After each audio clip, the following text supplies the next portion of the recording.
Quando a gente consegue entender o ser humano, isso faz com que respostas relacionadas a implicações da sociedade, da humanidade, se tornem mais claras. Entender o ser humano faz com que a gente possa compreender o mundo atual.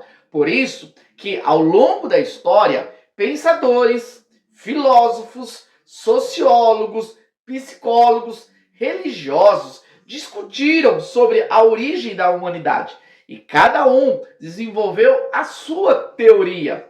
Hoje, no mundo atual, nós temos em algumas culturas, povos, as suas respostas relacionadas a isso. Portanto, é extremamente importante discutirmos sobre a origem do ser humano.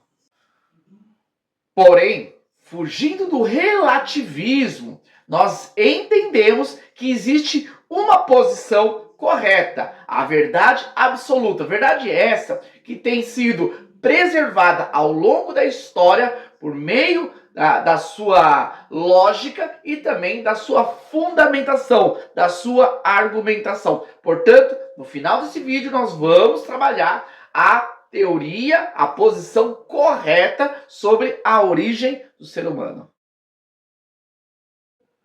A geração espontânea, ela se fundamenta na ideia de que germes fazem com que produzam vida. Nesse caso, esses germes fertilizavam a terra, dando origem à vida. É importante destacar que essa posição, essa teoria, rejeita a realidade de um criador. Pelo contrário, para a geração espontânea, é a natureza que vai gerar a vida. A vida tem poder de gerar vida. Só não consegue explicar essa teoria quem que gerou a primeira vida, para que a vida pudesse gerar outras vidas. Então, há um equívoco aí. Essa teoria é muito aceita na filosofia e também na ciência natural. Na antiguidade, mais povos aderiram a essa teoria. Mas com o desenvolvimento das pesquisas, essa teoria foi refutada e hoje ela é pouco aceita.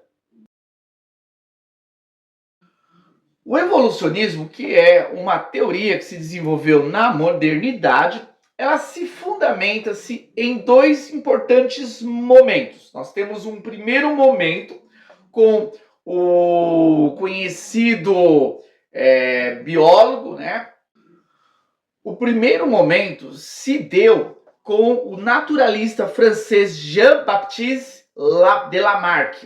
Ele nasceu em 1744 e veio a falecer em 1829. Na sua teoria, ele defendia a ideia que não existe uma interferência de Deus na criação. Não, é o mundo exterior do ser é que vai gerar a vida, vai produzir essa evolução, sendo que a evolução ela ocorre com a influência do sistema.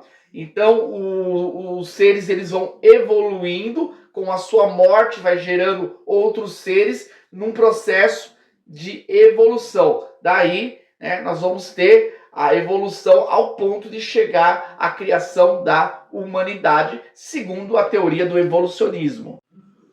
O segundo momento, a teoria do evolucionismo, se deu com o naturalista e geólogo britânico Charles Darwin, que nasceu em 1809 e veio a falecer em 1882. Basicamente, ele vai seguir o mesmo pensamento de Lamarck. Entretanto, existem algumas diferenças.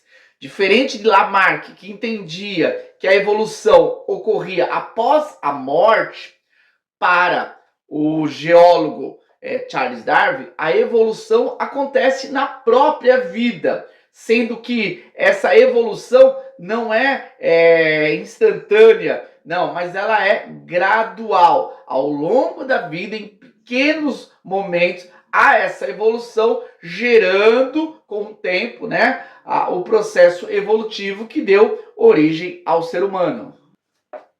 Apesar dessa teoria ser muito enfatizada hoje na educação contemporânea, a própria ciência, né, ainda não consegue fundamentar essa teoria como algo que há grande probabilidade, até porque os fósseis que mostram, né, a graduação de um ser inferior até a formação do ser humano ainda não foi encontrado. Então existem várias lacunas nessa teoria, até porque o próprio Charles Darwin, na verdade, ele não conclui a